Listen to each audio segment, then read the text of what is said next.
الحمد لله نحمده ونستغفره ونؤمن به ونتوكل عليه ونعوذ بالله من شرور أنفسنا ومن سيئات أعمالنا من يهده الله فلا مضل له ومن يضلله فلا هادي له وأشهد أن سيدنا وسندنا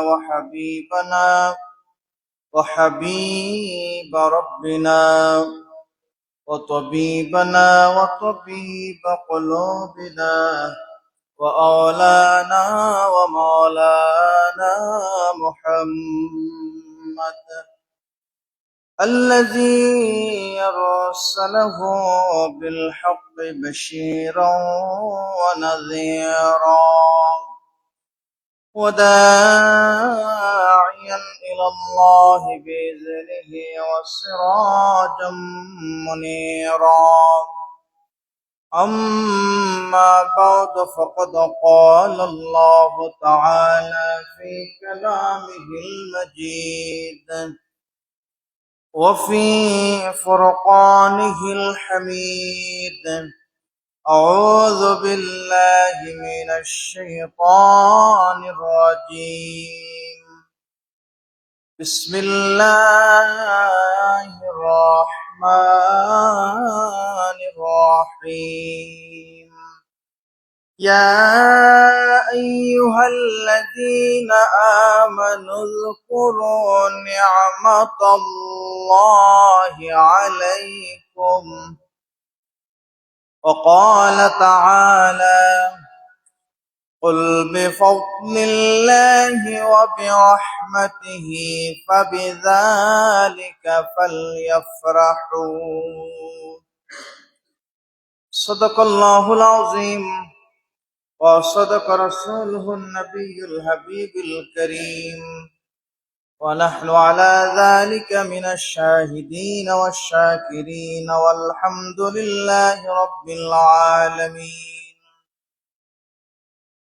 قال النبي صلى الله عليه وسلم إن الله اصطفى كنانة من والد إسماعيل واصطفى قريشا من كنانة واصطفى من قريش بني هاشم واصطفاني من بني هاشم وقال تعالى في شان حبيبه مخبرا وآمرا إن الله وملائكته يصلون على النبي يا أيها الذين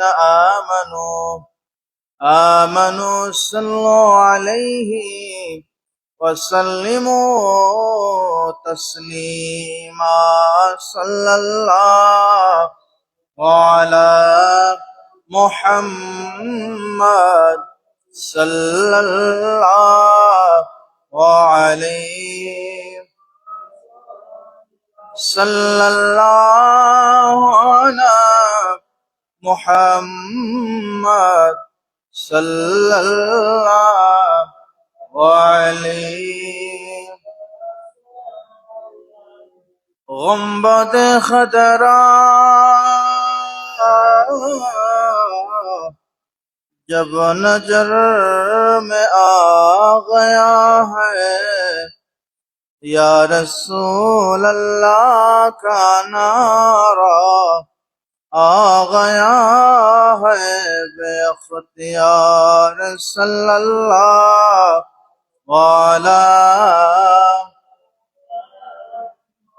सल्लल्लाहु अलैहि वसल्लम सल्लल्लाहु अला मुहम्मद सल्लल्लाहु अलैहि नजर राह रही है بہار مدینہ قرر آئے دل بقرار مدینہ صلی اللہ علی محمد صلی اللہ علیہ بلغ العلا بكماله كشف الضجى بجماله حسنت جميع خصاله صلوا عليه وآله سبحانك لا علم لنا إلا ما علمتنا إنك أنت العليم الحكيم اللهم صل وسلم وبارك عليه উপস্থিত সম্মানিত মুসল্লিয়ানে কারাম, মুরব্বিয়ানে আযম, মহান আল্লাহ পাক রব্বুল আলামিনের দরবারে অসংখ্য অগণিত শুকরিয়া জানাই, যিনি আমাদেরকে আজকের এই মহিমান্বিত দিন জুমাবারে সঈদুল মাকান আল্লাহর ঘর মসজিদের মধ্যে সুস্থ শরীরে অন্যতম মাস মাহে রবিউল আউয়াল মাসের প্রথম জুমায় আল্লাহ যা আমাদেরকে তৌফিক দিয়েছেন, কবুল করেছেন, আমরা আল্লাহর দরবারে কবুলিয়তের শুকরিয়া একবার সকলে উচ্চ আওয়াজ দিয়ে পড়ি আলহামদুলিল্লাহ। অসংখ্য অগণিত দুরূদ ও সালাম প্রেরণ করি আকায়ে নামদার তাজদারে মদিনা সঈদুল মুরসালিন খাতামুন নবীন শামসুদ্দোহা বদরুদ্দোজা রাসূল আরবি ওয়াল আজমি ইমামুল মুরসালিন সঈদুস সাকালাইন নবিয়ুনা শফিউনা মুহাম্মদ রাসূলুল্লাহ সাল্লাল্লাহু আলাইহি ওয়াসাল্লামের প্রতি। সম্মানিত হাজিরিনে কেরাম, আমরা এমন একটা মাস প্রদক্ষণ করেছি যে মাস মুমিন বান্দাদের জন্য, বিশেষ করে উম্মতে মুহাম্মদীদের জন্য অত্যন্ত পছন্দের এবং ভালোবাসার আবেগের একটা মাস। কেননা এই মাহে রবিউল আউয়ালে এই দরাদমে হুজুরে পাক সাল্লাল্লাহু আলাইহি ওয়াসাল্লাম হুজুরে পাক সাল্লাল্লাহু আলাইহি ওয়াসাল্লাম এই জমিনে আগমন করেছেন এবং এই জমিন থেকে প্রস্থান করেছেন এই মাসে। এজন্য এই মাসটা উম্মতে মুহাম্মদীদের কাছে অত্যন্ত গুরুত্বপূর্ণ, আর জগতের প্রত্যেকটা মানুষের কাছে, জগতের প্রতিটা সৃষ্টির কাছে এই মাসটাও দামি। কেন? এজন্য আল্লাহ পাক রব্বুল আলামিন যখন হযরত ঈসা রূহুল্লাহকে জমিন থেকে আসমানে উঠাইয়া নিলেন, ইসলামের ইতিহাস তারিখুল ইসলাম থেকে জানা যায় এই জমিনে তখন প্রায় ৬০০ বছর আল্লাহর কোনো পয়গম্বর, কোনো নবী ছিলেন না। এই ৬০০ বছরের সময়কে ইতিহাসে, ইসলামের ইতিহাসে বলা হয় আইয়ামে জাহিলিয়া, জাহিলিয়াতের যুগ। কেন আইয়ামে জাহিলিয়াতের যুগ বলা হয়?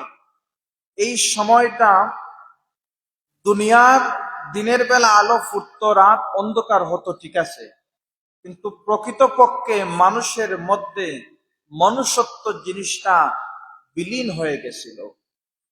এই সমাজের মধ্যে তখন বিশেষ করে আরব অঞ্চলে মানুষদের কেনাবেচার প্রচলন ছিল। বিশেষ করে নারীদেরকে ইজ্জত দেয়া হতো না, যাদের আছে যাদের নাই তাদেরকে মানুষই মনে করা হতো না। সমাজে অবাধ চলাফেরা, সমাজের মধ্যে মদ, জুয়া এবং খারাপ কাজের সরাসরি এমন ভাবে বিরাজ করেছিল, সমাজটা একদম অন্ধকারে ছেয়ে গেছে।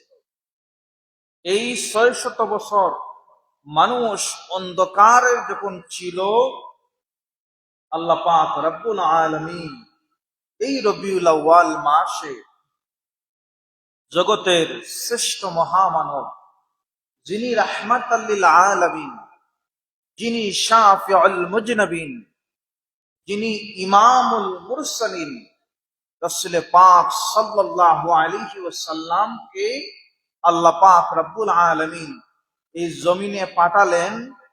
আর নবীজির আগমনের মাধ্যমে এই ৬০০ বছরের অন্ধকারকে আল্লাহ পাক দূরীভূত করে দিলেন। উচ্চ আওয়াজ দিয়ে পড়ি আলহামদুলিল্লাহ। এজন্য পৃথিবীর সমগ্র জাতি, সমগ্র সৃষ্টি আল্লাহর হাবিবের আগমনে খুশি হয়েছে, বলি আলহামদুলিল্লাহ। আর আল্লাহ পাক রব্বুল আলামিন পবিত্র কোরআন আল কারীমের মধ্যে সূরাতুল মাইদা 11 নং আয়াতের মধ্যে বর্ণনা করেন, ইয়া আইয়ুহাল্লাযীনা আমানু যকুরুল্লাহ, ইয়া আইয়ুহাল্লাযীনা আমানু যকুরু নি'মাতাল্লাহি আলাইকুম। হে ঈমানদারেরা, উযকুরু তোমরা স্মরণ করো, তোমরা মনে করো, নি'মাতাল্লাহ আল্লাহর পক্ষ থেকে নিয়ামত, আলাইকুম তোমাদেরকে যে নিয়ামত দেয়া হয়েছে, উযকুরু তোমরা এই নিয়ামতের কথা স্মরণ করো। তাফসীরের মধ্যে বিশেষ করে উম্মতে মুহাম্মদীদের জন্য আল্লাহর হাবিবের যত উম্মত কাবলাল কামা, কিয়ামত পর্যন্ত জমিনে আগমন করবেন, প্রতিটা উম্মতের জন্য জগতের সর্বশ্রেষ্ঠ নিয়ামত তার জন্য হচ্ছেন খুদ রাসূল পাক সাল্লাল্লাহু আলাইহি ওয়াসাল্লাম। কেন নিয়ামত? এই নিয়ামতকে মনে করতে হবে, যদি রাসূল পাক সাল্লাল্লাহু আলাইহি ওয়াসাল্লামের শুভ আগমন এই জমিনে না হতো, এই জমিনটা অন্ধকারে ছেয়ে যেত। আল্লাহ পাক রব্বুল আলামিন সাইয়্যিদিনা আদম আলাইহিস সালাতু ওয়াস সালামকে জমিনে প্রেরণ এজন্য করেছেন যে জগতের আসার মাধ্যম, তার পদ্ধতি, যদি আমি গড় নির্মাণ যদি করতে চাই, আগে গড়ের মধ্যে ফাউন্ডেশন তৈরি করতে হবে, এরপরে আস্তে আস্তে একতলা কমপ্লিট হবে, দোতলা, যততলা পর্যন্ত ফাউন্ডেশন তততলা পর্যন্ত পৌঁছাবে। তো আল্লাহ পাক রব্বুল আলামিন জমিনের সৃষ্টির ফাউন্ডেশন তৈরি করেছেন আদম আলাইহিস সালাতু ওয়াস সালামের মাধ্যমে। ফাউন্ডেশন তৈরি করার আগেও মানুষ পরিকল্পনা করে যে আমার গড়টা কেমন হবে। মসজিদ, মাদ্রাসা বলেন, যে কোনো পরিকল্পনা মানুষ আগে করে। তো আল্লাহ পাক রব্বুল আলামিন আগে পরিকল্পনা করে মুহাম্মদ রাসূলুল্লাহ সাল্লাল্লাহু আলাইহি ওয়াসাল্লামকে জমিনে আগমন করাবেন, সম্মানিত করবেন। এই পরিকল্পনাটা আল্লাহ সবার আগে করেছেন নবীজির আগমনের, নবীজির সৃষ্টির, নবীজির নূরের, নবীজির ইজ্জতের, নবীজির আজমতের পরিকল্পনা আল্লাহ পাক জগতের সব সৃষ্টির আগে করেছেন। আর আদম নবী থেকে এই পরিকল্পনার ফাউন্ডেশন তৈরি হয়েছে। সর্বশেষ ঈসা রুহুল্লাহর জমিন থেকে বিদায় নেওয়া পর্যন্ত ফাউন্ডেশন চলতেছিল, কাজ চলতেছিল। ঈসা রুহুল্লাহ পরে সময় হয়েছে, আল্লাহ পাক আমাদের নবীকে জমিনে পাঠিয়েছেন, আলহামদুলিল্লাহ। তো নবী করিম সাল্লাল্লাহু আলাইহি ওয়াসাল্লাম, আল্লাহ পাক যে বললেন উযকুরু নি'মাতাল্লাহ, আমাদের কাছে কেন নিয়ামত? হযরত আদম সফিউল্লাহ যখন জমিনে আগমন করলেন, আদম সফিউল্লাহ যখন আরশের দিকে লক্ষ্য করলেন, আল্লাহ পাকের নামের পরে দেখলেন মুহাম্মদ রাসূলুল্লাহ সাল্লাল্লাহু আলাইহি ওয়াসাল্লামের নাম দেখা যায়। বাবা আদম আলাইহিস সালাতু ওয়াস সালাম আল্লাহর কাছে প্রশ্ন করলেন, আল্লাহ তাআলা, আপনি তো আমাকে প্রথম সৃষ্টি করলেন, আপনার আরশের দরজার মধ্যে কি দেখা যায়? তখন আল্লাহ পাক রব্বুল আলামিন বললেন, যার নাম দেখতেছো তাকে সৃষ্টি করব, আর তার জন্য আজকে তোমাকে জমিনে প্রেরণ করেছি। কেননা আমি আল্লাহ তাআলা ওই যে নাম দেখতেছো আমার নবী মুহাম্মদ রাসূলুল্লাহ, তাকে সৃষ্টি করেছি। আর তার সৃষ্টির সমাপ্তি ঘটানোর জন্য, তার সৃষ্টির পরিক্রম, তার সৃষ্টির সিস্টেম জমিনে আমি আনার জন্য আমি আদম তোমাকে সৃষ্টি করেছি। সুবহানাল্লাহ। সম্মানিত হাজরিনে কেরাম, আমরা এমন নিয়ামত পেয়েছি, যেই নিয়ামতের কথা আল্লাহ পাক কোরআন আল কারীমের মধ্যে অসংখ্য আয়াতের মাধ্যমে আমাদেরকে জানিয়েছেন। কুল বিফাদলিল্লাহি ওয়া বিরাহমাতিহি ফাবিযালিকা ফালইফরাহু। হে নবী, আপনি বলে দেন আল্লাহর ফজল, আল্লাহর রহমতের কথা। এই ফজল রহমত তাফসীরের মধ্যে অধিকাংশ মুফাসসির کرام ব্যাখ্যা করেন এই রহমত হচ্ছেন সাইয়্যিদনা মুহাম্মদ রাসূলুল্লাহ সাল্লাল্লাহু আলাইহি ওয়াসাল্লাম। সম্মানিত হাজিরিন کرام, এই নবী আমাদের জন্য নিয়ামত কিনা? কেন নিয়ামত? এজন্য নিয়ামত, নবীজির মাধ্যমে জগৎ থেকে অন্ধকার দূর হয়েছে। নবীজির মাধ্যমে জগতের মধ্যে অন্ধকারের পর ইনসাফ প্রতিষ্ঠা হয়েছে। নবীজির মাধ্যমে আল্লাহ পাক রব্বুল আলামিন নবুয়তের দরজার সমাপ্তি ঘটিয়েছেন। নবীজির মাধ্যমে আল্লাহ পাক রব্বুল আলামিন রাসূলের দরজার সমাপ্তি ঘটিয়েছেন। এবং নবীজির মাধ্যমে আল্লাহ পাক রব্বুল আলামিন কিয়ামতের ময়দানে আল্লাহর সর্বপ্রথম শাফাআত যিনি উদ্বোধন করবেন, যিনাকে আল্লাহ পাক রব্বুল আলামিন মাকামে মাহমুদ দান করেছেন, তিনি হচ্ছেন নবিয়ুনা মুহাম্মদ রাসূলুল্লাহ সাল্লাল্লাহু আলাইহি ওয়াসাল্লাম। এজন্য নবীজি আমাদের কাছে বড় নিয়ামত। এখন এই নবীজি জমিনে আগমন করবেন, নবীজির মিলাদ মানে জন্ম হবে। আগমন যে নবীজি করবেন, নবীজির আগমনের কথা নবীজি আসার আগেই আল্লাহ পাক রব্বুল আলামিন সমস্ত পয়গাম্বরের মাধ্যমে জমিনে জমিনে সময়ে সময়ে বার্তা পাঠিয়েছেন, আমার পরে আরেকজন নবী আসবেন, আমার পরে আরেকজন নবী আসবেন। ঈসা রুহুল্লাহ পর্যন্ত, ঈসা আলাইহিস সালাম তো নাম পর্যন্ত বলে দিয়েছেন, আমার পরে যিনি আসবেন তিনার নাম হবে ইসমুহু আহমদ। সুবহানাল্লাহ।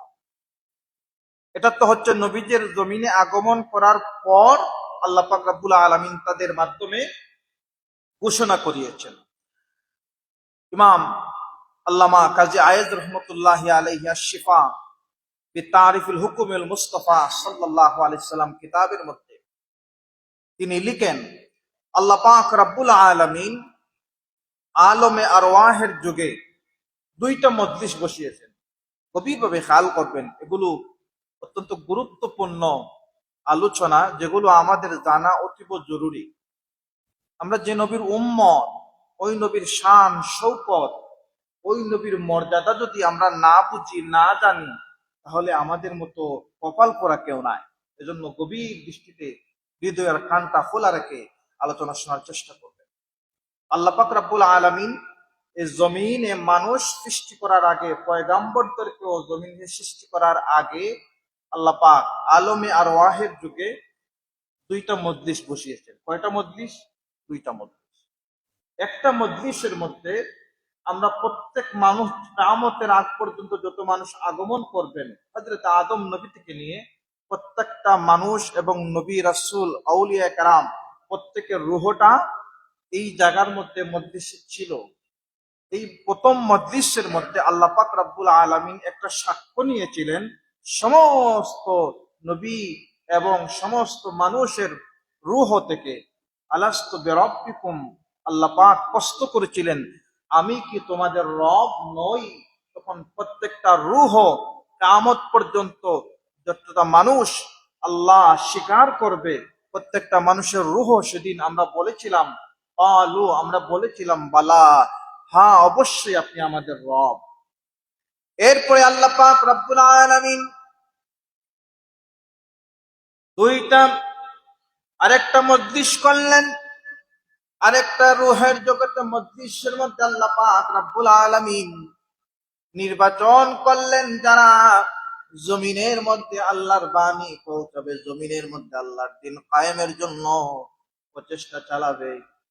সমস্ত নবীদের দিয়ে আল্লাহ পাক রব্বুল আলামিন রূহের জগতে একটা মজলিসের আয়োজন করলেন। প্রথম মজলিস ছিল নবী মানুষ প্রত্যেককে নিয়ে, আর পরের মজলিস কাদেরকে নিয়ে? শুধুমাত্র নবী রাসূলদেরকে। গভীরভাবে খেয়াল করতে, নবী রাসূলদের নিয়ে মজলিস। সে কথা কোরআন আল কারীমের সূরাতুল আল ইমরানের 81 নং আয়াতের মধ্যে আল্লাহ পাক গভীর দৃষ্টিতে বর্ণনা করেন, وَإِذْ أَخَذَ اللَّهُ مِيثَاقَ النَّبِيِّينَ لَمَا آتَيْتُكُم مِّن كِتَابٍ وَحِكْمَةٍ ثُمَّ جَاءَكُمْ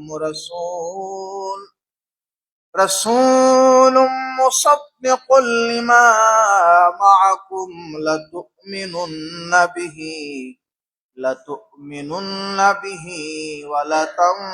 ولتنصرنه قال أقررتم وأخذتم على ذلكم إصري قالوا أقررنا قال فاشهدوا وأنا معكم من الشاهدين। গভীরভাবে খেয়াল করবেন, ওয়াইদা আল্লাহ পাক বলতেছেন নবীদেরকে জমিনে আগমন করার পর কোরআন আল কারীমের মধ্যে কিয়ামত পর্যন্ত যতটা মানুষ এই কোরআন তিলাওয়াত করবে তাদেরকে বলে দিচ্ছেন, এবং ওয়াইজ স্মরণ করুন। এর ইশারা হচ্ছে, ওয়াইজের ইশারা হচ্ছে নবীজিকে বলতেন, ইয়া রাসূলুল্লাহ ওয়াইজ মানা মুহাম্মদ সাল্লাল্লাহু আলাইহি সাল্লাম, আপনি স্মরণ করুন। ওয়াইজ মানা, আপনি স্মরণ করুন ওই সময়ের কথা।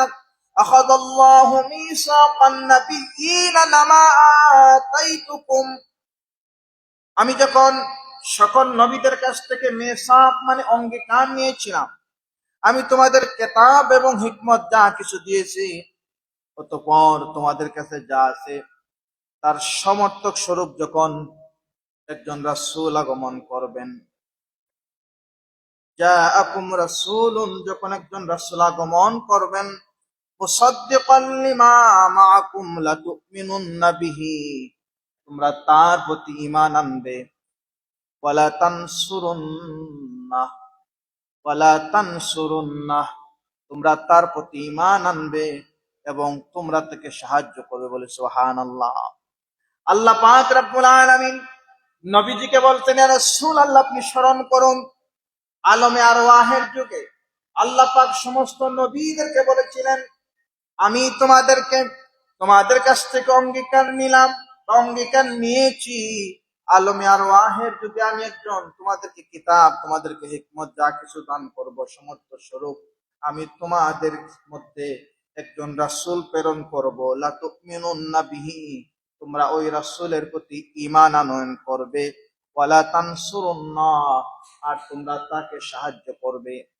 ক্বালা আ'আকরারতুম ওয়া আখাযতুম আলা যালিকুম ইসরি, তখন আমি যে তোমাদের কাছ থেকে অঙ্গীকার নিয়েছিলাম তখন তোমরা তো স্বীকার করেছিলাম, এ সম্পর্কে যখন অঙ্গীকার গ্রহণ করেছো, ক্বালা আ'আকরারতুম ওয়া আখাযতুম আলা যালিকুম ইসরি ক্বালু আ'আকরারনা, তখন প্রত্যেক নবীগণ বলেছিলেন ক্বালু আ'আকরারনা, আমরা স্বীকার করলাম, আমরা অঙ্গীকার নিয়েছি।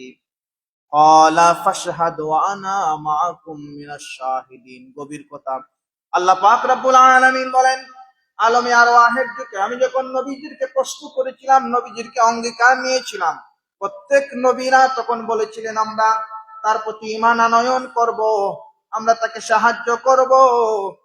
আর আল্লাহ পাক রব্বুল আলামিন বলেছেন, তোমরা কি অঙ্গীকার করেছো? তারা বললেন, হ্যাঁ আমরা নিলাম, আমরা অঙ্গীকার করেছি। তখন আল্লাহ পাক রব্বুল আলামিন বললেন, ফাশহাদু, তোমরা সাক্ষ্য থেকো। তাদেরকে বললেন, নবীদেরকে। এরপরে বললেন, ওয়া আনা মাআকুম, এবং আমি আল্লাহ তোমাদের সাথে মিনাশ শাহিদিন, আমি আল্লাহ তোমাদের সাথে সাক্ষ্য থাকলাম। সুবহানাল্লাহ। কোরআনের সরল অনুবাদ ব্যাখ্যা হচ্ছে, আলমে আরওয়াহের যুগে 2 নম্বর যে মজলিস হয়েছে, সমস্ত নবীদেরকে নিয়ে আল্লাহ পাক অঙ্গীকার করেছেন যে আমি তোমাদের সমর্থক স্বরূপ একজন নবী প্রেরণ করব জমিনে, তোমরা তার প্রতি তুমিনুন বিহি, তোমরা ঈমান আনয়ন করবে। এরপরে বলছেন ওয়ালা তানসুরুন্নাহ বিহি ওয়ালা তানসুরুন্নাহ, তোমরা তাকে সাহায্য করবে। তখন সমস্ত নবী বলেছিলেন আমরা আমরা এটা মানলাম, আমরা তার প্রতি ঈমান আনয়ন করব, আমরা তাকে বিশ্বাস করব। গভীর মনোযোগ দিবেন বাবারা ভাইয়েরা। আল্লাহ পাক রব্বুল আলামিন রূহের জগতে সমস্ত নবীদের কাছ থেকে অঙ্গীকার নিয়েছেন কার জন্য? তুমিনুন্না বিহি, তোমরা তার প্রতি ঈমান আনয়ন করবে। রূহের জগতে সমস্ত নবীদের কাছ থেকে আল্লাহ পাক অঙ্গীকার নিলেন তোমরা তার প্রতি ঈমান আনয়ন করবা, তাকে সাহায্য করবা। তিনি কে? তিনি আর কেউ নন, তিনি হচ্ছেন আখিরিজ জামানার নবী, আমাদের নবী শাফাআতের কান্ডারি মুহাম্মাদুর রাসূলুল্লাহ। বলে সুবহান। এখন যেই নবীর আগমন হবে, তিনি জমিনে আসবেন, তিনার প্রতি ঈমান আনয়ন করবা তোমরা। কাদেরকে আল্লাহ পাক আদেশ করলেন? সমস্ত নবীদেরকে। গভীরভাবে খেয়াল করবেন, সমস্ত নবীদের কাছ থেকে আল্লাহ পাক অঙ্গীকার নিয়েছেন যে আমি একজন নবী প্রেরণ করব তোমাদের সমর্থক স্বরূপ। এখন নবী করিম সাল্লাল্লাহু আলাইহি ওয়াসাল্লাম যদি আমাদেরকে আদম নবীর কথা না বলতেন, আচ্ছা বলেন তো দেখি, আমরা কি আদম নবী সম্পর্কে জানতে পারতাম? পারতাম না। যদি নবী করিম সাল্লাল্লাহু আলাইহি সাল্লাম আমাদেরকে হযরত ইব্রাহিম নবী সম্পর্কে না বলতেন, আমরা কি জানতে পারতাম? পারতাম না। যদি আমাদেরকে হযরতে ইয়াকুব আলাইহিস সালাম, অর্থাৎ সমস্ত পয়গাম্বর আল্লাহর হাবিবের আগ পর্যন্ত আল্লাহ পাক বলতেন আমি তোমাদের প্রত্যেকের সমর্থক স্বরূপ একজন নবী প্রেরণ করব। এখন এই নবী আগমন করে আদম নবী থেকে নিয়ে ঈসা রুহুল্লাহ পর্যন্ত প্রত্যেক নবীদের আচরণ কেমন ছিল, তাদের উম্মতের অবস্থা কেমন হয়েছে, আল্লাহ তাদেরকে কেমন নিয়ামত দিয়েছেন, আল্লাহ কেমন আযাব দিয়েছেন, সবকিছুর কথা আল্লাহ পাক রব্বুল আলামিন আমাদের নবীর মাধ্যমে কোরআন আল কারীমের মধ্যে নাজিল করে সত্যায়ন করেছেন। কার মাধ্যমে? আমাদের নবীর মাধ্যমে। কার মাধ্যমে? আমাদের নবী। সুতরাং বোঝা গেল আল্লাহ পাক রব্বুল আলামিন নবীজি যে আগমন করবেন, তিনি যে সম্মানিত হবেন, তিনি সমস্ত নবীদের সার্টিফিকেট দিবেন যে তারা নবী ছিলেন, তাদের অবস্থা এই ছিল। আল্লাহ পাক তাদের ওই কাজ করার কারণে উম্মতের ওই সমস্ত নিয়ামত দিয়েছেন, ওই সমস্ত গুনার কারণে ওই সমস্ত শাস্তি দিয়েছেন। আল্লাহ পাক আল্লাহর হাবিবের মাধ্যমে সত্যায়ন করেছেন কোরআনের মাধ্যমে, এবং জমিনে কিয়ামতের আগ পর্যন্ত প্রতিটা মানুষের রঞ্জে রঞ্জে আল্লাহ পাক পৌঁছে দিবেন। সুবহানাল্লাহ। এখন এই নবীর মর্যাদা কম না বেশি? যে নবী সমস্ত আম্বিয়া কেরামের সমর্থক সত্যায়ন করেছেন জমিনের মাধ্যমে, যে যেমন আমরা আমার দাদা, সম্ভবত দাদার ভাই নাম জানি, কিন্তু দাদার বাবার নাম কয়জন মানুষ জানেন? জানেন না। এরপরে পরদাদা, এরপরে পরদাদা, অনেকে আমরা জানি না। কিন্তু আদম নবী থেকে নিয়ে এই আল্লাহর হাবিবের আগমন পর্যন্ত কোটি কোটি বছর চলে গেছে। এই এত বছর পর্যন্ত কোন নবী কোন জায়গায় ছিলেন, তিনার অবস্থা কেমন ছিল, আমরা তো আমাদের 100-150 বছর আগ পিছন পর্যন্ত বলতেই পারি না। কিন্তু আল্লাহ পাক রব্বুল আলামিন এমন নবীর উম্মত আমাদেরকে বানিয়েছেন, যেই নবী সৃষ্টির শুরু থেকে শেষ পর্যন্ত সমস্ত জিনিসের, সমস্ত ঘটনার, সমস্ত নিয়ামতের, সমস্ত পয়গাম্বরের সত্যতা সবকিছু আল্লাহ পাক এই নবীর মাধ্যমে জমিনের মধ্যে জানায়া দিলেন। সুবহানাল্লাহ। এখন এই নবীর মর্যাদা কত বেশি! এজন্য আল্লাহ পাক রব্বুল আলামিন এই নবীর শানে পবিত্র কোরআন আল কারীমের মধ্যে অনেক আয়াতে কারীম নাযিল করেছেন। আল্লাহ পাক রব্বুল আলামিন এই নবীকে এত মর্যাদা দিলেন। এরপরে এই তো জানলাম যে আম্বিয়ায়ে কেরামরাও রূহের জগতে নবী সম্পর্কে অঙ্গীকার নিলেন। এখন আসি আমরা দুনিয়ার জমিনে আল্লাহর হাবিবের আগমনের সিস্টেমটা আল্লাহ পাক কত ইজ্জতে রাখছেন। সহজ কথা, অনেক লম্বা আলোচনা। আল্লাহর হাবিবের শান, আল্লাহর হাবিবের শৌকত সংক্ষিপ্ত সময়ে আলোচনা করে বলা বা বোঝানো সম্ভব না, তারপরও মেইন বিষয়গুলো আমরা জানার চেষ্টা করি। তো নবীজিকে যখন দুনিয়ার জমিনে আল্লাহ পাক পাঠানোর চিন্তা করলেন, নবীজি সহিহ বুখারীর হাদিস, আল্লাহর হাবিব বর্ণনা করেন, আন আবি হুরায়রা রাদিয়াল্লাহু তাআলা আনহু قال قال رسول الله صلى الله عليه وسلم بعثت من خير قرون بني آدم قرنا حتى كنت من القرن الذي كنت فيه। আল্লাহ পাক রব্বুল আলামিন আমাকে এমন একটা বংশের মাধ্যমে আল্লাহ পাক জমিনে আগমন করিয়েছেন, বানি আদম কারনান হাত্তা কুনতু কারনিল্লাযী কুনতু ফীহ, আদম নবী থেকে নিয়ে আমার বংশ পর্যন্ত কোনো দিন কোনো মানুষ বলতে পারবে না যে আমার বংশের মধ্যে কোনো মানুষ জিনাকারী ছিল, বলে সুবহানাল্লাহ। এরপরে আল্লাহ পাক রব্বুল আলামিন তার হাবিবের মাধ্যমে আরো জানাইতেন, সহিহ মুসলিমের হাদিস, قال قال رسول الله صلى الله عليه وسلم, নবীজি বর্ণনা করেন, ইন্নাল্লাহ আসতাফা কিনানা মিন ওয়ালিদি ইসমাঈল ওয়াসতাফা কুরাইশান মিন কিনানা ওয়াসতাফা মিন কুরাইশিন বনি হাশিম ওয়াসতাফানি মিন বনি হাশিম। আল্লাহ পাক রব্বুল আলামিন হাদিসে কুদসির মধ্যে আসছে, আল্লাহ পাক রব্বুল আলামিন বনি কেনানা থেকে নির্বাচন করলেন হযরত ইসমাইলকে, এবং হযরত ইসমাইলের বংশ থেকে আল্লাহ পাক কুরাইশকে নির্মাণ করলেন, আর কুরাইশ বংশ থেকে আল্লাহ পাক মুস্তাফা বনি হাশিমকে, আর বনি হাশিম গোত্রের মধ্যে আল্লাহ পাক রব্বুল আলামিন আমি নবীকে জমিনের মাধ্যমে আগমন করলেন। সুবহানাল্লাহ, নবীর মর্যাদা কত বেশি।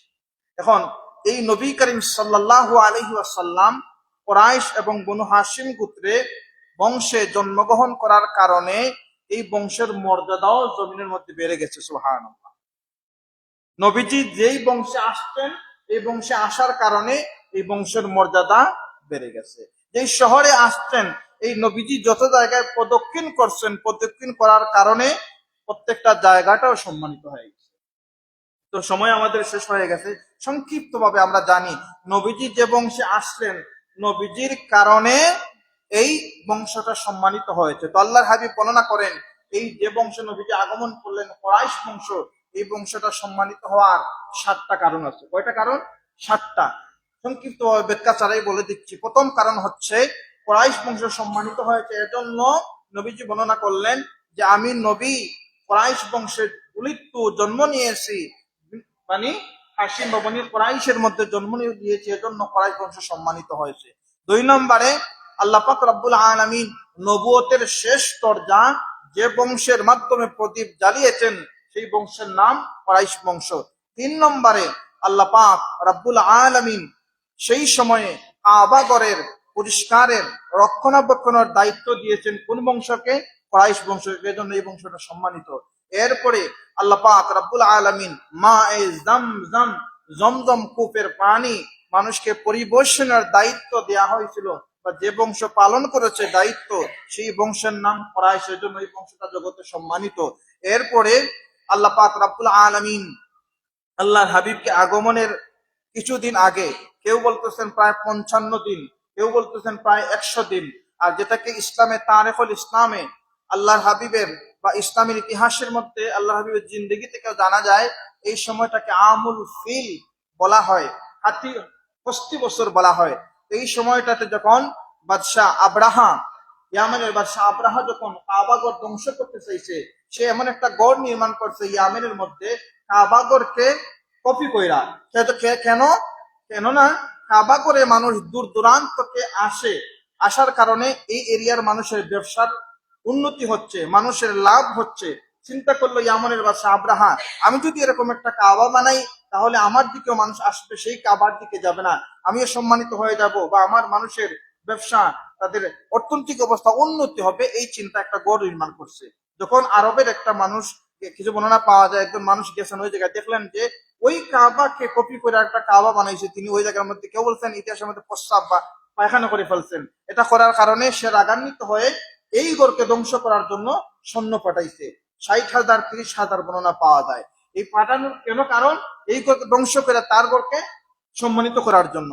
তো এই সময়টাতে আল্লাহ পাক রব্বুল আলামিন আল্লাহর পক্ষ থেকে নাযালাত আলাইহিমুস সাকিনা, আল্লাহর পক্ষ থেকে সূরাতুল ফিল, আলাম তারা কাইফা ফাআলা রাব্বুকা বিআসহাবিল ফিল, আমরা জানি না এখানের মধ্যে আতাইরান আবাবিল, আল্লাহ পাক রব্বুল তাইরা মানে পাখি, আবাবিল পাখি প্রেরণ করলেন যাকে যাকে, আবাবিল পাখি প্রেরণ করার মাধ্যমে আল্লাহ পাক রব্বুল আলামিন সম্মানিত করলেন কাদেরকে? কুরাইশ বংশের যিনি কাবাগরের তখন মুতাওয়াল্লি ছিলেন, আল্লাহর হাবিবের দাদা, তিনাকে হস্তি বাহিনীর মধ্যে আল্লাহ পাক বিজয়ী দান করলেন, এজন্য কুরাইশ বংশ সম্মানিত। এরপরে সম্মানিত হচ্ছে বাইতুল্লাহ তোয়াফ, যখন সেই সময়টার মধ্যে মূর্তি পূজার প্রচলন ছিল, জর্জ পূজার প্রচলন ছিল, কিন্তু ওয়াহেদ হানিফ সম্প্রদায় একনিষ্ঠ, তারা এক আল্লাহ লা ইলাহা ইল্লাল্লাহ এই কালেমা প্রদক্ষিণ করে তাওয়াফ করতেন, একমাত্র বংশ ছিল কুরাইশ বংশ, জন্য তারা সম্মানিত। সর্বশেষ হচ্ছে আল্লাহ পাক রব্বুল আলামিন আল্লাহর হাবিবের কারণে এই বংশকে এত সম্মানিত করেছেন। পবিত্র কোরআন আল কারিমের 30 নম্বর পাড়ায় একটা সূরা আছে, সূরাতুল কুরাইশ, আমরা চিনি না এই সূরা? আল্লাহ পাক এই বংশকে সম্মানিত করেছেন, এর জন্য তাদের নামে কোরআনের সূরা নাযিল হয়েছে সূরাতুল কুরাইশ। এজন্য এই 7টা কারণে তাদেরকে আল্লাহ পাক সম্মানিত করেন। সম্মানিত হাজিরিন, ইনশাআল্লাহ আমরা ধারাবাহিকভাবে মাসব্যাপী আল্লাহর হাবিবের আলোচনা চলবে। আল্লাহ পাক আমাদেরকে বিশেষ করে এই মাউলিদ, আল্লাহর হাবিবের আগমনের মাসে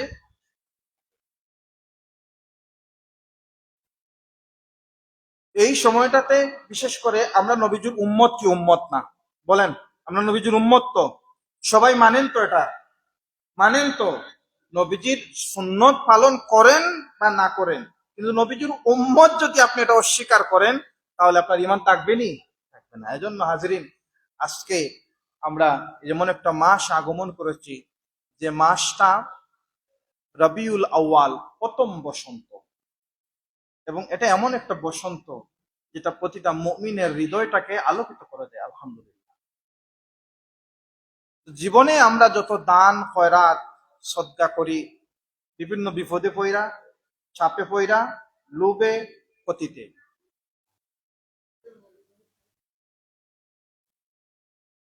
কেন চাপে পইরা? যখন আপনি অ্যাক্সিডেন্ট করছেন চাপে পইরা, তখন কিছু দান করেন। বাবা ইন্তেকাল করছেন, কষ্ট পাইয়া বাবার জন্য সদকা করছেন, ঠিক না? এরপরে আপনার বিভিন্ন প্রয়োজনে, বিভিন্ন কারণে, দুনিয়াবি ফায়দায় বা আল্লাহর হুকুম আহকাম পালন করতে আমরা এগুলো করে থাকি। কিন্তু নবী করিম সাল্লাল্লাহু আলাইহি সাল্লাম, যিনি আমাদেরকে এই দরাদমে সম্মানিত করলেন, কেমন সম্মানিত করছেন আমাদেরকে, একটু যদি আপনারা চিন্তা করেন বা বুঝে থাকবেন, পয়গাম্বরেরা, অন্যান্য নবীরা আমাদের মতো আখেরি জামানার নবীর উম্মত হওয়ার জন্য আল্লাহর কাছে দোয়া করছে। এখন বুঝতে পারছেন তো এদের মর্যাদা আমাদের মর্যাদা কত বেশি।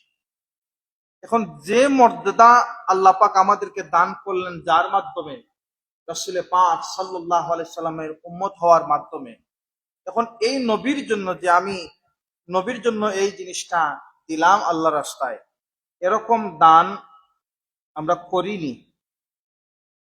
প্রয়োজনে করি? বলেন তো করি না, নাই বললে চলে। কথা বলেন ঠিক কিনা? লজ্জার কিছু নাই। কথা বলেন ঠিক কিনা? সত্য না মিথ্যা বললাম? সত্য তো। আমরা নবীজির জন্য, শুধুমাত্র নবীজির জন্য, যে আমি নবীজির জন্য এই জিনিসটা দিলাম, এরকম দান আমরা করি না। বাস্তব কথা হচ্ছে আমরা করি না। করলে অন্য দানের সাথে আল্লাহ রাসূলের উসিলায় দিলাম এরকম বলে থাকি, কিন্তু একমাত্র কেবলমাত্র আলাদা করে আল্লাহর হাবিবের ভালোবাসায় দেই, এরকম দৃষ্টান্ত খুব কম। কথা বলেন ঠিক কিনা? আজকে আমি আপনাদের কাছে একটা দাবি রাখতে চাই, এই রাসূলের আগমন এবং প্রস্থানের মাসে আল্লাহর হাবিবের ভালোবাসায় নবীজির জন্য, দেখেন আল্লাহর হাবিবের উম্মতদের জন্য, আমাদের জন্য, কিয়ামতের আগ পর্যন্ত যত উম্মত আসবে তাদের জন্য নবীজি কুরবানি করে গেছেন। সুবহানাল্লাহ। কিন্তু নবীজির নামে আলাদাভাবে একটা পশুর এক অংশ নবীজিকে দেয়, কিন্তু সারা একটা পশু নবীজির জন্য কুরবানি কয়জন মানুষ দেয়? খুব কম। আর দেয় না, দেয় খুব কম। এই নবীজির আগমন এবং প্রস্থানের মাস মাহে রবিউল আউয়াল মাসে নবীজির ভালোবাসায়, মা বাবার রোহের মাগফিরাত কামনায় আমরা কিছু দান করলে আমাদের লাভ হবে না ক্ষতি হবে? জোরে বলুন, লাভ হবে না ক্ষতি হবে? এখন দান করার জায়গা যতটা আসে, তোর মধ্যে সম্মানিত জায়গা হচ্ছে সাইদুল মাকান, আল্লাহর ঘর মসজিদ। বলি আলহামদুলিল্লাহ। দান করার যত জায়গা আছে সব জায়গার মধ্যে উত্তম জায়গা কি? আল্লাহর ঘর মসজিদ। এখন আমাদের এই মসজিদে, হাসিপাড়া মসজিদে কিছু প্রয়োজনীয়তা আছে, আর চলছেও রবিউল আউয়াল মাস। আপনারা যদি দেন তাহলে আপনাদের লাভ হবে না ক্ষতি হবে? আপনারা বলছেন লাভ হবে। কারণ আমাদের প্রয়োজন হচ্ছে মসজিদের এই যে মাইক, যেটা আপনাদের বাড়িতে গিয়ে আজান পৌঁছায়, এটার একটা মেশিনের ব্যবস্থা করার প্রয়োজন। এজন্য প্রায় কত টাকার লাগে আমাদের? প্রায় 70,000 টাকার মতো লাগে। এখন কোনো ভাই যদি নবীজির ভালোবাসায়, মা বাবার রুহের মাগফিরাতে কামনায় দেন, কামতের ময়দানে নবীজি বললেন যে আমার ওই উম্মত আমার জন্য দান করছে। আপনি যদি আজকে নবীজির জন্য দান করেন, নবীজির কাছে ফেরেশতাদের মাধ্যমে পৌঁছাবে যে আমার একটা উম্মত শুধুমাত্র আমার ভালোবাসায় আমার জন্য দিচ্ছে। আলহামদুলিল্লাহ। লন্ডন প্রবাসী জনাব সারাজ মিয়া সাহেব, তিনি 10,000 টাকা দান করবেন। আলহামদুলিল্লাহ, একজন ভাই পেলাম। এরকম আরো কিছু মানুষ আপনারা বলেন যে আমি নবীজির ভালোবাসায় দিব, দেখবেন আল্লাহ আপনার রিজিকে বরকত দান করবেন, আপনার কামাই রুজির মধ্যে আল্লাহর পক্ষ থেকে বরকত আসবে। বলেন, বা মনে করেন যদি বাড়িতে গিয়ে আপনার প্রবাসী ভাইয়ের সাথে কথা বলে বলবেন, তাও অসুবিধা নাই, যে হুজুর আমি চেষ্টা করব। এরকম কিছু মানুষের হাত আমি দেখতে চাই যে নবীজির ভালোবাসায়, নবীজি যে মসজিদ থেকে, মসজিদে নববী থেকে মসজিদের প্রচলন শুরু করছেন, প্রত্যেকটা জায়গায় জায়গায় আল্লাহর হাবিবের নাম উচ্চারণ হয় মসজিদ থেকে। নবীজি তো মসজিদের প্রচলন করে গেছেন, তাই না?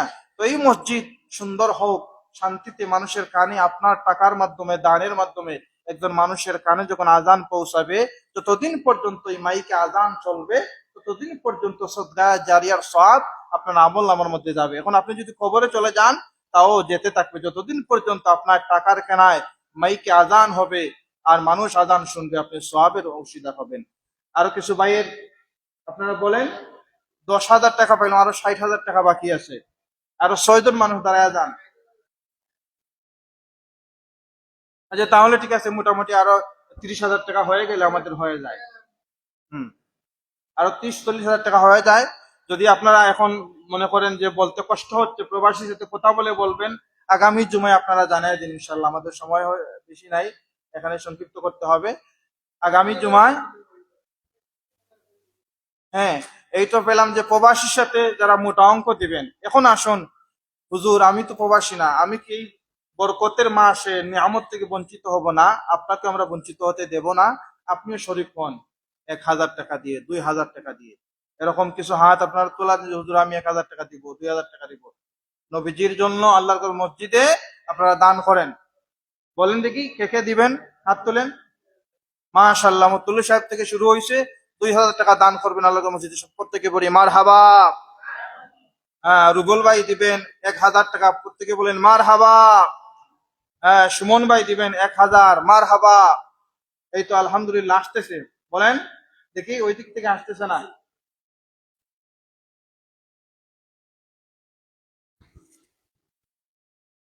বলেন দেখি আরো কিছু ভাইয়ের নাম লিখান আপনারা, আল্লাহর ঘর মসজিদের মধ্যে লেখান। জীবনে তো অনেক জিনিস এই নাম লেখাইছেন, এই নামটা সাক্ষ্য থাকে। মার হাবা। আমাদের জনাব আব্দুল মুমিন সাহেব 1,000 টাকা দিবেন, প্রত্যেকে পড়ি মার হাবা।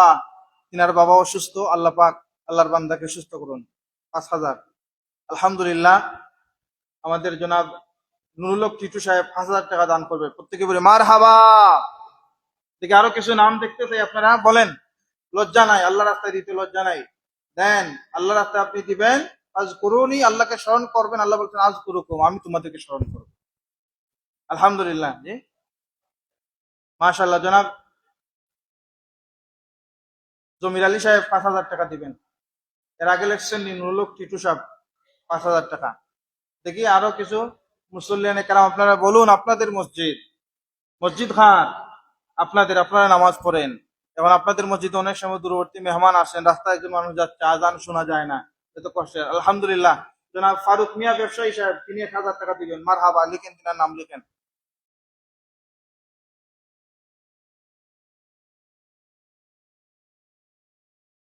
আর খেয়ে দিবেন, আপনারা নাম বলেন, আল্লাহর মসজিদে দেন, আল্লাহ আপনাদেরকে দিবেন। 500 টাকা। কৌসর ভাই ব্যবসায়ী 500 টাকা দিবেন, ওনার নাম লিখেন। 500 টাকা। আরো জন ব্যবসায়ী, ওনার আপনার নামটা বলেন তারে। ভাই সাহেবের নাম লিখেন যান। আনসার মিয়া সাহেব 500 টাকা দিবা। আরো দেখতে পাচ্ছি অনেক প্রবাসী আছেন, ব্যবসা করেন, আমি আপনাদের প্রত্যেকের পরিচয় জানি। আপনারা দেন, আল্লাহ রাস্তায় দিলে আল্লাহ আপনাদেরকে দিবেন। দেওয়ার ক্ষেত্রে কৃপণতা করবেন না। এটা আল্লাহর মসজিদে দিচ্ছেন, মসজিদে দিতে জনাব হানিফ আলী সাহেব 500 টাকা দিবেন। জি, হানিফ আলী। কৌসর মিয়া সাহেব লেখছেন, আনসার আলী সাহেব লিখেন, 500 করে দিবেন তারা। আলহামদুলিল্লাহ। আমাদের সিরাজুল ইসলাম মুক্তার সাহেব 5,000 টাকা দিবেন। মার হাবা। এই তো হয়ে যাচ্ছে, আর কয়েকজন বললে আমাদের হয়ে যাবে ইনশাল্লাহ।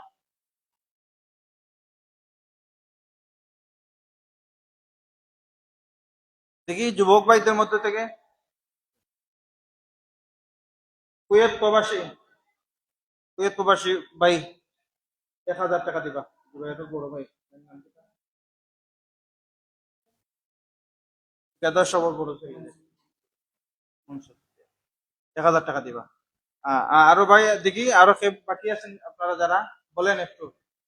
আমাদের এই সৌদি আরব প্রবাসী সব আগুই রাখেন, ভালো একটা অ্যামাউন্ট পাইবা ইনশাল্লাহ।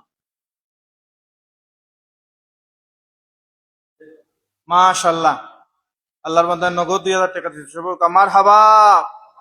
আল্লাহ পাক তিনার জিন্দা মুর্দা সবাইকে মাফ করে দিন, দানের বুজুর্গতে কামতের ময়দানে নাজাতের উসিলা হিসেবে কবুল করে সকলে পড়ি আমিন। দেখি আরো কিছু ভাইদের নাম আপনারা দেখান, আল্লাহ তোর মসজিদে দেন, দিতে কি বলতা করেন না। আল্লাহকে দিবেন, আল্লাহ আপনাকে দিবেন। দুনিয়াতে যেভাবে আপনি একজনকে দাওয়াত খাওয়াইলে উনি আর একদিন আপনাকে খাওয়ানোর চিন্তা করে, তো আল্লাহ পাক রব্বুল আলামিনকে আপনি দিচ্ছেন, আল্লাহ আপনাকে দেওয়ার জন্য চিন্তা করবেন। তো আল্লাহ যে দিবেন, আল্লাহ কোন সময় দিবেন, কখন দিবেন, যেটা আপনার প্রয়োজন, যেখানে ক্ষতি, আল্লাহ তো সেই জায়গার মধ্যে দিবে। মানুষ তো দিবে তার ফায়দায়, আর আল্লাহ দিবেন আপনার ফায়দায়, এজন্য দেন আল্লাহ রাস্তায়।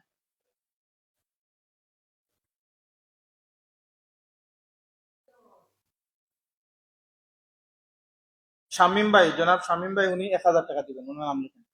জি, 1,000 টাকা দিবেন।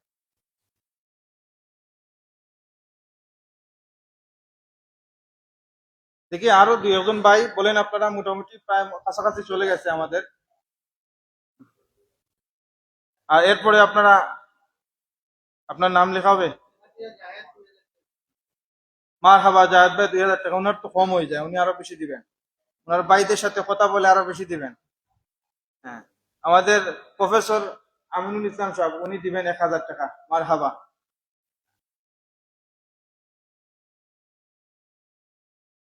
এই ছোট সংখ্যায় দিলে আসলে আমাদের তো প্রায় 50,000 টাকার মতো এরকম লাগবে। প্রবাসী যারা আছেন তাদেরকে আপনারা সব থেকে বঞ্চিত কইরেন না, আলোচনা কইরেন। তাদের সাধ্য মতো যা দিবেন, আমাদের এই খাতে না হোক, আরো অনেক বিভিন্ন খাত আছে, মসজিদের প্রয়োজনীয়তা আছে, মসজিদ পরিচালনা করতে যে বিভিন্ন অনেক খরচ হয়। আপনারা প্রত্যেক সহযোগিতা করবেন, আপনাদের সহযোগিতার মাধ্যমে মসজিদটা পরিচালিত হয়। এখানে কোনো সরকারি অনুদান নাই, পাবলিকের মাধ্যমেই চলে। এজন্য পাবলিকের দু হাত উজাড় করে দিবেন, মসজিদে শান্তিতে মানুষ আসবে, নামাজ পড়তে হবে, আল্লাহর কাছ থেকে আপনারা যা যা পাবেন। দেখি আর কেউ আসেননি আপনারা, আমলি খান। এরপর আপনারা যারা দ্বিধাদ্বন্দ্বের মধ্যে আসেন, আপনার বাড়িতে গিয়ে, অনেকে আসেন বড় আল্লাহর সাথে পরামর্শ করতে হয়। হ্যাঁ, এটা ভালো, মুশাহারা পরামর্শ করা ভালো। উনি খুশি হবেন, গিয়ে বলবেন যে হুজুর বলতেন আল্লাহকে দিলে আল্লাহ দিবেন। আল্লাহ কখন দিবেন, যখন আমার প্রয়োজন আছে। এজন্য আল্লাহকে দেওয়ার দরকার আছে না নাই? হাজরিন, আল্লাহকে দেওয়ার দরকার আছে, কিন্তু আমরা পথ পাই না, সুযোগ পাই না। এই তো সুযোগ। মাঝে মাঝে যখন সুযোগ আছে, আপনি বেশি না কম দিয়ে সুযোগ পান, অসুবিধা নেই। তো সময় তো হাজরিন, আরো যারা বাকি আছেন আপনারা শরীক হইবেন, কোনো অসুবিধা নাই। ফয়সল ভাই 2,000 না, না ওনার কম হয়, উনি আরো বেশি দিবেন।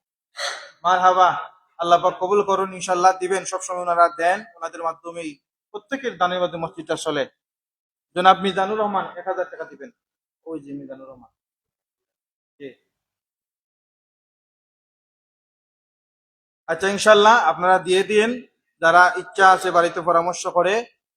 তো আপনাদের বা আমাদের প্রত্যেকের জন্য গুরুত্বপূর্ণ বিষয় হচ্ছে, আগামী শুক্রবারের মধ্যে আপনারা জানাই দিন মতুল্লি সাহেবকে।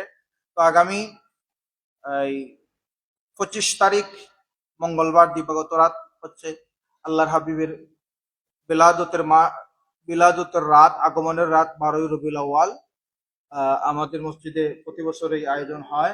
বাদে মাগরিব থেকে আগামী মঙ্গলবার, আমরা মঙ্গলবার দিবাগত রাত বাদ মাগরিব থেকে আল্লাহর হাবিবের জীবনী আলোচনা করা হবে। এরপরে আল্লাহর হাবিবের জন্য দুরুদ, মিলাদ, খয়রাত এগুলো হবে। এজন্য আমরা যারা আসবো, ছোট ছোট বাচ্চারা আসবে, আল্লাহর হাবিবের ভালোবাসায় কিছু খাবারের ব্যবস্থা করলে এটা সুন্নত। এটা সুন্নত। ভালো খাবার খাওয়ানো, মিষ্টি খাওয়ানো বা এরকম যাই সামর্থ্য অনুযায়ী হয়, সেটার জন্য আপনারা কিছু কিছু, যার যত সামর্থ্য আছে, বেশি দিতে হবে না, সামান্য সামান্য সবাই দিলে হয়ে যাবে। আপনারা মুতাল্লি সাহেবকে দিয়ে দিন। সময় কিন্তু কম। আগামী মঙ্গলবার, আজকে হচ্ছে শুক্রবার, আগামী মঙ্গলবার বাদ মাগরিব অনুষ্ঠান। তো এর আগেই আপনারা মুতাল্লি সাহেবের কাছে যা দেয়া দিয়ে দিন ইনশাল্লাহ। আল্লাহ পাক আমাদেরকে কবুল করুন। অনেকের দোয়ার দরখাস্ত রয়েছে আমাদের কাছে, বিশেষ করে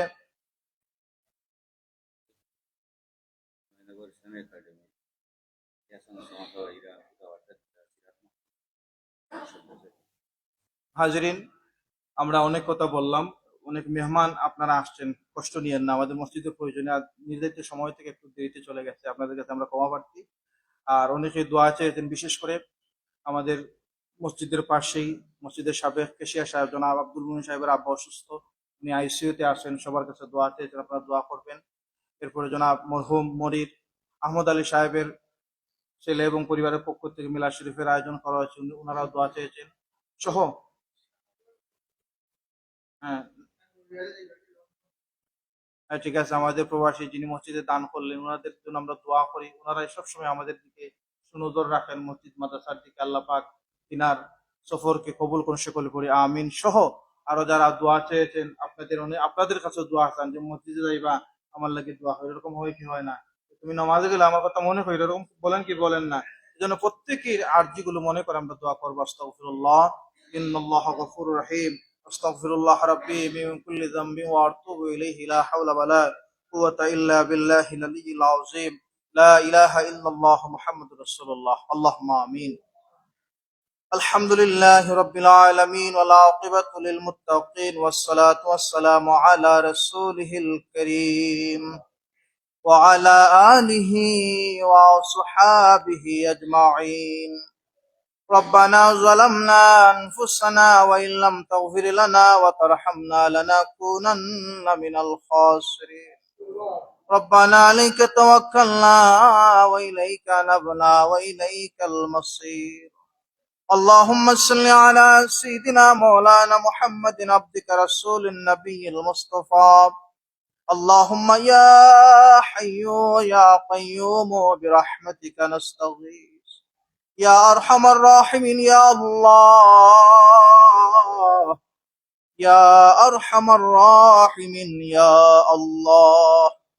রব্বুল আলামিন আল্লাহ, আপনার হাবিবের ওলাদতের মাস মাহে রবিউল আউয়াল মাসের প্রথম জুমায় আল্লাহ আপনার মসজিদের মধ্যে আপনার মায়ার বান্দাদের নিয়ে আমি গুনাহগার আপনার শাহানশাহী দরবারে ভিখারির বিশাদ বাড়িয়েছি। আল্লাহ, জুমাবার দিন মুমিনের জন্য গনিমতের দিন, দোয়া কবুলের দিন। আল্লাহ, আপনার কাছে ভিক্ষা চাই, আমাদের প্রত্যেকের জীবনের গুনাহগুলো আপনি মাফ করে দেন। রব্বুল আলামিন আল্লাহ, আমাদের কলিজার টুকরা জিন্দা মুর্দা মা বাবাদের মাফ করে দেন।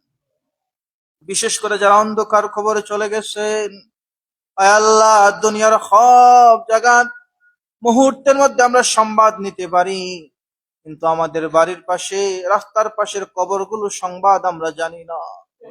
যাদের মুর্দা মা বাবা আত্মীয় স্বজন পরিজন অন্ধকার কবরে, আল্লাহ, আপনার মাটির নিচে তাদেরকে দাফন করার পর পর্যন্ত দুনিয়ার কোনো মানুষ তাদের খবর জানে না। আপনার রহমত নামের উসিলায়, রহমানুর রহিম নামের উসিলায় প্রত্যেক মুর্দাদের কবরগুলি আপনি জান্নাতের বাগান বানিয়ে দেন। রব্বুল আলামিন আল্লাহ, যারা অসুস্থতার জন্য দোয়া চেয়েছেন, বাড়িতে হসপিটালে আছেন, আল্লাহ আপনার বান্দা বান্দীদের আপনার কুদরতি ঔষধ দিয়ে সুস্থ করে দেন। বিশেষ করে জনাব আব্দুল মুমিন সাহেবের আব্বা, আল্লাহ আপনার বান্দা ইসির মধ্যে আছেন, আপনার কুদরত দিয়ে তাকে সাহায্য করুন। আল্লাহ, এই গ্রামের দেশে বিদেশে যারা অসুস্থ আছেন, জনাব জমির আলী ভাই দোয়া চেয়েছেন, আল্লাহ তোমার বান্দা যে অসুস্থ আছেন, ইয়া আল্লাহ, যাদের জন্য দোয়া চেয়েছেন তাদেরকে মাফ করে দেন। ইয়া আল্লাহ, জনাব মালিক সম্রাট সাহেব তিনার আব্বার জন্য দোয়া চেয়েছেন, আল্লাহ আপনার বান্দার কবরকে জান্নাতের বাগান বানিয়ে দেন।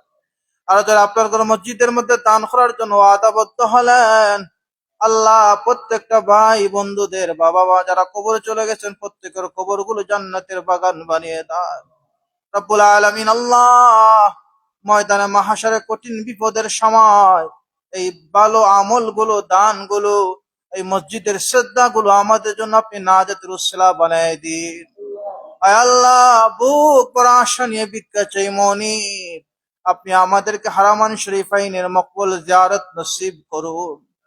যারা গিয়েছেন বারবার যাওয়ার হিম্মত দান করুন। আমরা যারা যেতে পারি নাই আশা নিয়ে বসে আছি, আপনি তাড়াতাড়ি যাওয়ার তৌফিক দান করুন। আল্লাহ, আপনার হাবিবুর ইসলাম আমাদের তামাম ফরিয়াদটুকু কবুল ও মঞ্জুর করে নেন। তাকাব্বাল মিন্না ইন্নাকা আনতাস সামিউল আলিম ওয়া তুব আলাইনা ইয়া মাওলানা ইন্নাকা আনতাত তাওয়াবুর রহিম।